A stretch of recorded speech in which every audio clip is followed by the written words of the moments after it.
estas tasas de impuestos de importación creó tales ineficiencias y los países que no han salido de ese esquema lo están sufriendo hoy. Los ejemplos de Grecia y Brasil, por ejemplo, hablan por sí solos. El ejemplo de Puerto Rico habla por sí solo.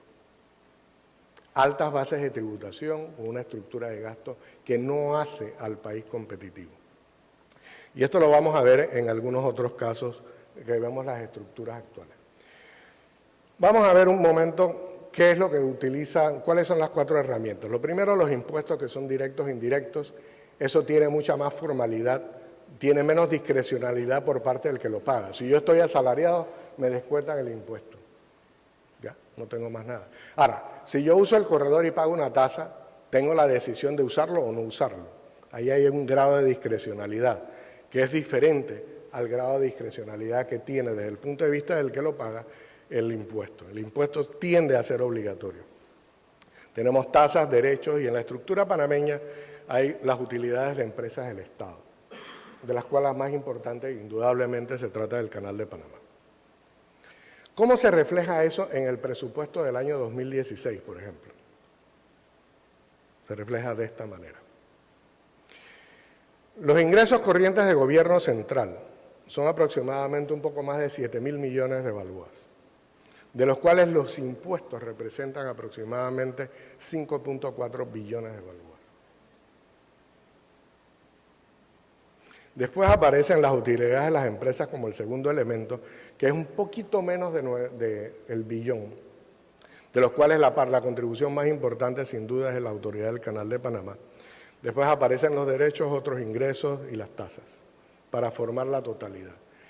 Si nosotros vemos la estructura tributaria panameña, esa estructura tributaria puesta de esta manera representa en un Producto Interno Bruto de 56.000 millones de balboas en términos nominales para el año 2016, un poquito menos del 10% del PIB.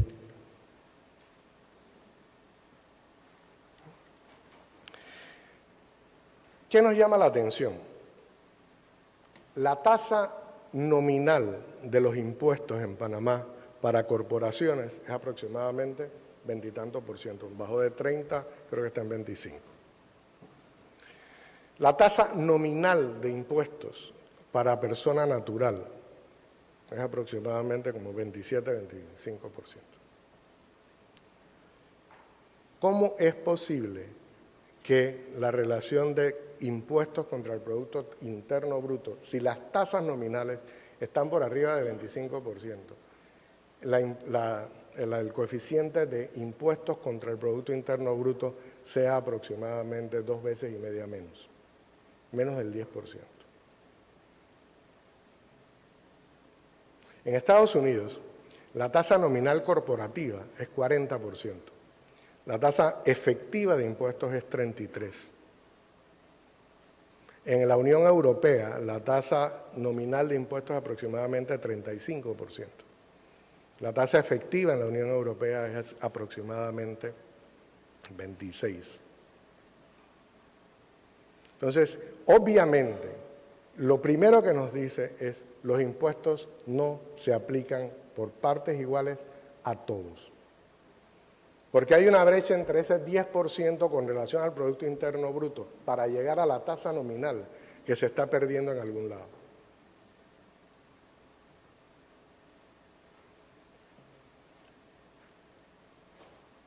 En el caso de Panamá, como le decía, 75% de los ingresos del gobierno central provienen de impuestos. Así que la base recaudatoria más importante en Panamá son los impuestos. El otro tema es que la estructura tiene una alta correlación con el movimiento de la economía. Así es que cuando la economía crece, los impuestos, la recaudación tributaria aumenta junto con la economía. ¿Por qué? Porque gravamos más el ingreso y menos el patrimonio.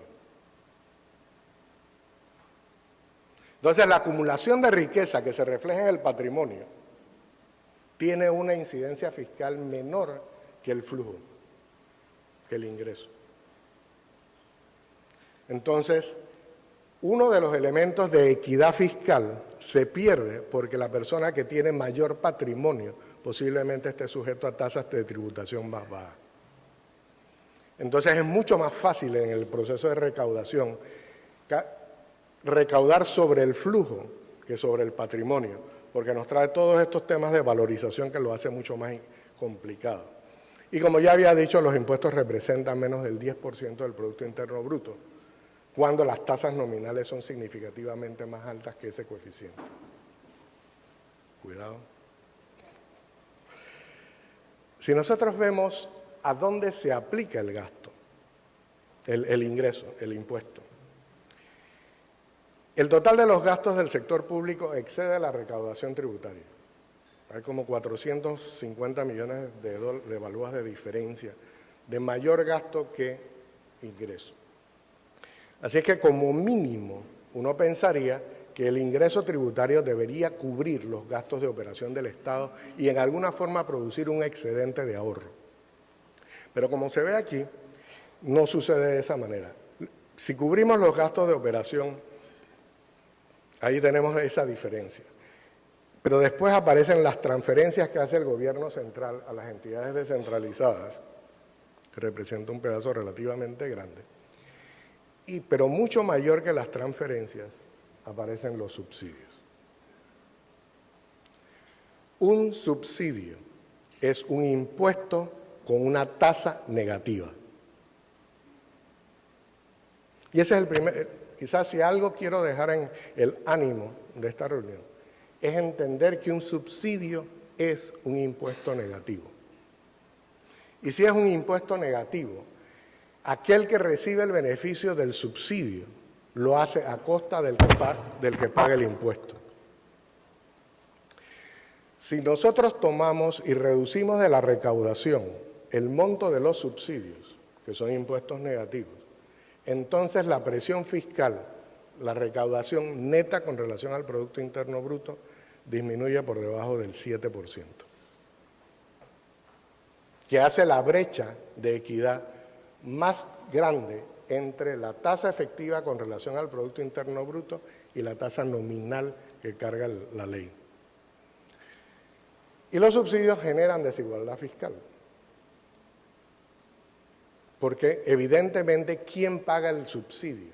Solo lo paga la gente que tiene la obligación del pago de los impuestos. No existe ningún sistema donde uno se pueda escapar de este balance de quién lleva la carga. Y eso es importante, porque el caso de los impuestos panameños, en este caso, y puede ser también la realidad en muchos países, porque generalmente se grava el ingreso y no el patrimonio, tienen alta volatilidad. Y en esa alta volatilidad tiende a perpetuarse. Eso significa que cuando las cosas van mal, también le va muy mal al Estado y deja de percibir. Pero el subsidio se convierte en un gasto fijo. Y como es un gasto fijo, no tiene facilidad la estructura fiscal para poder corregirlo a menos que se elimine. Y cuando se elimina, crea una crisis social. Entonces, al convertirse en un gasto fijo y el Estado no tener ingresos fijos, porque no grava el patrimonio, hace mucho más difícil sostener a largo plazo los esquemas de subsidio. Sostener los esquemas de subsidio ha sido el fracaso que tiene la condición financiera de Brasil ahora mismo. Grecia representa el ejemplo mayor de un nivel de subsidios tales que hace insolvente al Estado. O el caso de Puerto Rico que se discute en el Congreso americano actualmente. Estos subsidios, por su naturaleza de ser un gasto fijo, reducen la flexibilidad que tiene el Estado de hacer política. Y en la medida que hacen el subsidio, hace mucho menos competitivo al país. Así es que si la política fiscal y el derecho tributario que la acompaña va encaminada en favor de tratar de generar una economía competitiva, el subsidio trabaja exactamente en el sentido opuesto. No quiere decir que para tratar de sobrellevar los ciclos económicos no se puedan utilizar herramientas como esta, pero una vez más, al hacerlo perdemos la visión de largo plazo que tiene que tener la estructura tributaria. Así que a modo de conclusión, los tres conceptos que habíamos dicho. El sistema tiene que ser neutral en la medida de que pueda ser equitativo y justo, para que le brinde oportunidades a todos para desarrollarse, con reglas uniformes.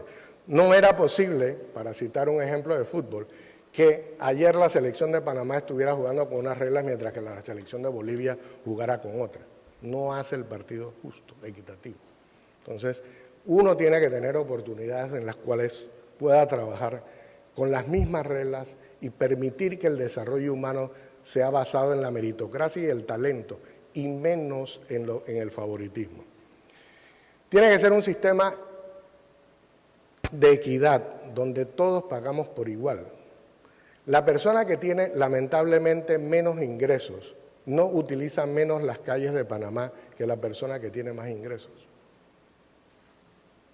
Porque el beneficio social, el producto que se da al final, que es el que brinda el Estado, se le cumple para todos esencialmente por igual, o por lo menos todos los panameños y todos los ciudadanos deben tener acceso a esos beneficios.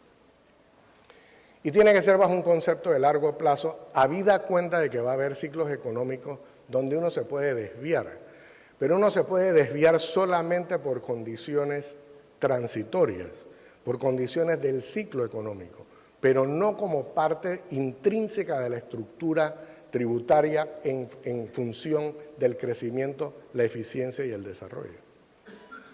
La visión de corto plazo tiende a crear estas oportunidades. Los países de América Latina se beneficiaron de altos ingresos de los productos y materias primas, pero no corrigieron la estructura. Así es que ahora que las materias primas bajan de precio, incluyendo el petróleo, entonces tenemos los problemas que tenemos en América Latina. Finalmente, el desarrollo de las naciones tiene que ser una función de mejorar la condición de los individuos. Es el individuo, es el accionista de la empresa, por lo cual se supone que la empresa trabaja. Por eso la crítica en el 2008-2009, cuando todas estas empresas americanas colapsaran, que su precio en la bolsa había caído, ¿quiénes sufrieron? Sus accionistas, que habían puesto sus ahorros para sus propias pensiones en acciones de estas empresas cuyo valor se perdió. Sin embargo, los ejecutivos de las empresas disfrutan y disfrutaban de excelentes bonificaciones independientes del resultado de la firma, porque así habían estipulado los contratos. Tomemos un ejemplo, por ejemplo, en este caso. Yahoo, que es una compañía que realmente ya no se adaptó a las circunstancias y posiblemente la absorba alguien más y la compre. El presidente o la presidenta de esa compañía va a recibir un bono de $50 millones este año, independiente del resultado de la empresa. Eso no promueve competitividad. Eso es equivalente a darle un subsidio de la empresa al individuo. Entonces, si estamos y tenemos acciones en la empresa, es una alternativa para poder vivir la necesidad de las cosas. ¿Cuál es mi conclusión final? Porque la pregunta que me hacía este Congreso era si la estructura tributaria realmente promueve el desarrollo o es una herramienta. Y la respuesta que yo tengo, que la pude haber hecho mucho más rápido, es que no. En mi criterio es no. La estructura tributaria viabiliza la posibilidad de desarrollo. Sin ella no se puede hacer desarrollo. Pero desde el punto de vista del Estado, el desarrollo está mucho más enfocado en el gasto que en el ingreso. El tema es que no puede haber gasto si no hay ingreso. Entonces, el ingreso es relevante para poder hacer el gasto. Pero si vemos economías como la de Venezuela, que lamentablemente todo el gasto va dirigido a cosas que no tienen productividad. Al final del día no hay estructura de ingresos que resista la incapacidad de simplemente no hacer eficiente el gasto. Así que en esa medida uno no puede ver la estructura tributaria solamente como parte de la recaudación. Uno tiene que verla efectivamente como parte de un todo mucho mayor, de una filosofía de largo plazo que le va a dar oportunidades a todas las personas con mucha equidad y de una manera muy neutral a largo plazo. Y por último, que la estructura del gasto, que es la responsabilidad que tiene el gobierno con los tributos que recauda, no vaya a las guerras del Peloponeso, como fue en el caso de Grecia, no vaya a aumentarle los impuestos a las colonias, como fue el asunto del Boston Tea Party, que eventualmente llevó a la Revolución Americana, sino que efectivamente está encaminado para hacer una estructura que permite el crecimiento económico. Es mucho más sencillo hacer desarrollo con crecimiento y es mucho más difícil hacer desarrollo sin crecimiento. Y una vez más, el último renglón, el último elemento que es tóxico en estas estructuras es la existencia de los impuestos negativos, que en su eufemismo se conocen como subsidios. Tienden a ser permanentes, tienden a ser socialmente inamovibles y hace que la estructura tributaria sea injusta y que no se premie la creatividad, la meritocracia y el talento. Así es que tributos sí necesarios, pero no son suficientes. El gasto define la otra mitad de la moneda de la estructura tributaria. Muchas gracias.